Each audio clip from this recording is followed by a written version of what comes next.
Cody Rhodes might be in some big trouble in WWE.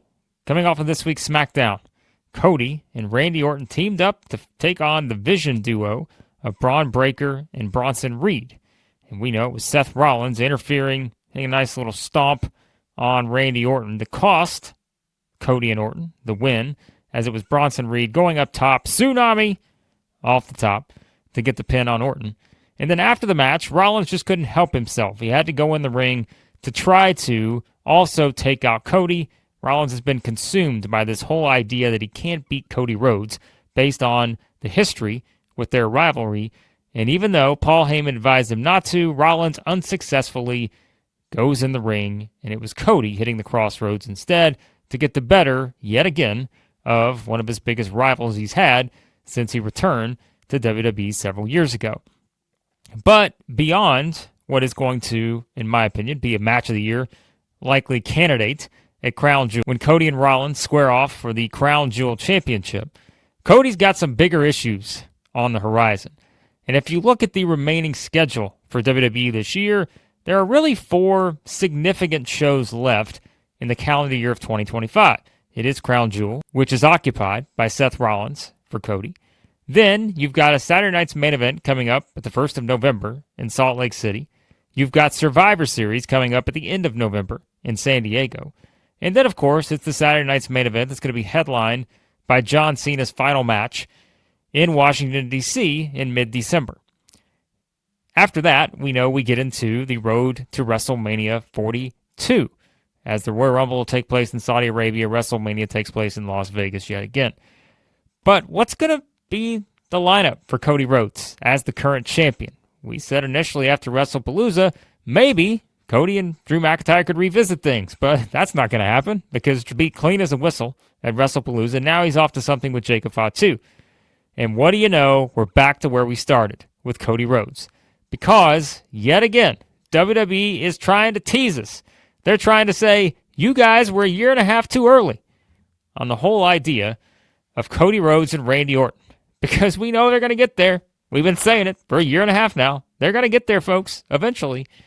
But they are now back to doing these more very intentional teases between Cody and his longtime pal, Randy Orton. And so, like we said, last summer, they went this route of having these two, kind of having these interactions in the locker room and those kind of things, where the belt's sitting between them. And you have Cody talking to Randy while Randy can't seem to take his eyes off of that championship. Well, we never got there, other than the fact that earlier this year, we know we had the King of the Ring match between the two, where Cody almost turned it to a level where people thought Cody Rhodes was going to turn heel, as he was taking advantage of the back of Randy Orton in that match, and it all seemed to be setting up. Are we going to get the big double turn between Cody and John Cena at SummerSlam? That didn't happen. And we know now the way forward is going to be Cody beyond Seth Rollins. And who? Randy Orton is going to be one of your top candidates. And the question is, when are they finally going to execute this and actually go with Cody versus Orton? Because on this week's SmackDown, if you missed it, there were several more hints. You can see this nice little visual here. Paul Heyman comes out, and he's really stirring the shit between these two. So, Paul Heyman stirring it up between these two, and yet, afterwards, you can tell in this visual right here, Randy Orton's looking down, maybe think a little bit about it. Cody Rhodes looking down, saying, I wonder if Randy's thinking about it. All kinds of things thinking about over here in this particular segment. But you know, there's also the one after this that you don't see on the screen, where they're getting ready to sort of throw it to the next thing or throw it to commercial, and it's the same visual we've seen before with these two, right? Just like last week. Randy Orton picks up the title, hands it to Cody, but just as he does it, he has to take that look down. He has to see what he's holding in his hands. It's that championship that Randy has held 14 times before. Not the exact same title, but you get the point. He's a 14-time world champion. And so here, you had it again, where Cody kind of turns away after Heyman said what he wanted to say. Breaker and Reed, they've retreated. And then Cody's holding that title, and Randy's right there behind him, looking over once again, glaring right at that WWE Championship. And then you again have kind of the situation where they're setting it up this way before the match. You had the backstage segment where Cody's saying, hey, about what Paul Heyman said, Randy Orton quickly cuts him off and says, I don't care what Heyman had to say, which in a sense we could read into maybe Orton just doesn't want to talk about it because he heard some truth out there. But yet again, Randy Orton's the one who walks away, and as he does, he has to take that glance at the championship. You better believe WWE knows we're going to talk about these things because it's what we do, especially here on this channel, right? We try to read into all the little tiny details that Triple H likes to throw in this era. I think it's been one of the strengths of this particular era of WWE is that they do not just insult your intelligence, they're always keeping you guessing when it comes to some things like this. And I think maybe the guessing will not be for much longer because they have to do this at some point. And when you really think about, like I said, the schedule, which is why I mentioned it, Cody's occupied for Crown Jewel. At Survivor Series, which is going to be the next biggest show of the bunch. I don't think you're going to do Cody versus Orton at John Cena's last match. We can throw out that December date right now. So you're really looking at November Saturday night's main event or Survivor Series. And let me tell you, I don't think they're getting to Cody Rhodes versus Randy Orton. It's less now than a month away. There's no reason to do that, especially, again, for what is now a show that's not going to air on NBC. It's going to just be on Peacock if you're in the States in terms of the streaming. It's not maybe that important of a show, nowhere near as important as the Saturday night's main event is going to be in December with John Cena's last match. So the question is, could they do Cody Rhodes versus Randy Orton at Survivor Series? You're already going to have the hook of the big War Games matches, both the men's and women's side. It seems like the men's side probably going to not be occupied by Cody Rhodes and or Randy Orton because the Vision is going to be on one side of that, and as it stands right now, you would have to think in some combination you've got options with Roman Reigns, perhaps CM Punk, Jey Uso, Jimmy Uso, John Cena maybe gets thrown into there somehow, possibly. So I don't really see a place for Cody and Orton. So does WWE decide that maybe we need another big match for what is a stadium show at Petco Park in San Diego?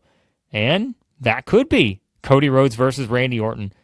Maybe a turn by Orton to get there. I don't think Cody's turning in this scenario, although we've said before, if they do decide to go this route very soon with Cody and Orton, you are going to battle one thing in particular, and that is the crowd cheering Randy Orton.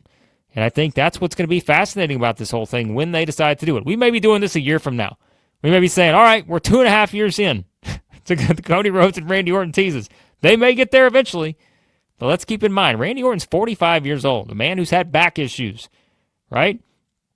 And so, how long can you keep going with this before eventually you get to a point where you're like, we can't do it? And maybe that's the whole deal here, is that we're never going to do it. But we're going to make you think that we're going to tease it time and time again that it's going to be Cody versus Orton. I would have to believe that since Cody's return, to not do something with Randy Orton at some point before Randy Orton retires would be a bit of a big letdown, in my opinion. So, if we're looking ahead and wondering, when is this going to happen? All these teases, they've now done it back-to-back weeks. But way back when, last summer, they also did it in back-to-back weeks and things, and we never got there. So, is now the time that Triple H and WWE are going to go with it.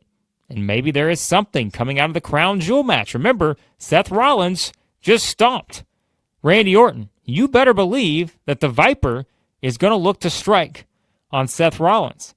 Could Randy Orton possibly cost Cody Rhodes the match accidentally at Crown Jewel to allow Rollins to get that elusive win against Cody? That's one way you could do it. Could you do Cody versus Orton at Survivor Series? It's sort of the next big match of that. Although I don't think you need it. You're selling Survivor Series on War Games, so I don't know about that. So, if we look further down the line, do you eventually get it? At the Royal Rumble, maybe. You need your Royal Rumble matches, but you also need a big title match for Saudi Arabia. Could you do Cody versus Orton then? Or maybe, just maybe, is this a WrestleMania 42 caliber match? You guys know, not long ago, we did a video here on the channel wondering what are going to be the matches for WrestleMania 42. I gave you my thoughts on my top two at the time, which I think could change a little bit by now. Roman Reigns versus Seth Rollins, Cody Rhodes versus CM Punk. Could that change to where maybe it's Cody versus Orton? Maybe it's not Roman versus Rollins, or some different combination of these top superstars that could face off next year in Las Vegas. So, a lot of wheels in motion now, I think, for this Cody Orton thing, and really the timing makes sense now more so than it did last summer when we go back to the way they were teasing it then, because you do now have the Rollins tie-in, and you have a story that is set up to where what does it mean if Cody actually loses to Seth Rollins? Because it's been the person he has owned throughout his recent WWE career. How does that change Cody's psyche moving forward? And especially, how does that change Cody's psyche if it's Randy Orton as the person who maybe tries to help him but ultimately costs him in that match? Just one hypothetical scenario. There could be many more that come into play heading into that match with Cody Rhodes and Seth Rollins, but I think one thing is guaranteed. We are going to get to Cody versus Orton. I've got to believe it this time. We're going to get there. The timeline, though, still unknown. But right now, WWE is setting us up and teasing us every which way they can to let us know that Randy Orton is focused on being a world champion again, and it's going to have to come at the expense of Cody Rhodes. You guys let me know what you think. Hit that subscribe button, hit the like button as well. Always appreciate your feedback. Always enjoy your thoughts on how this could play out. Let me know what you're thinking. What's next for Cody Rhodes and Randy Orton, and when will, perhaps, the Vipers strike to take aim at the undisputed WWE title?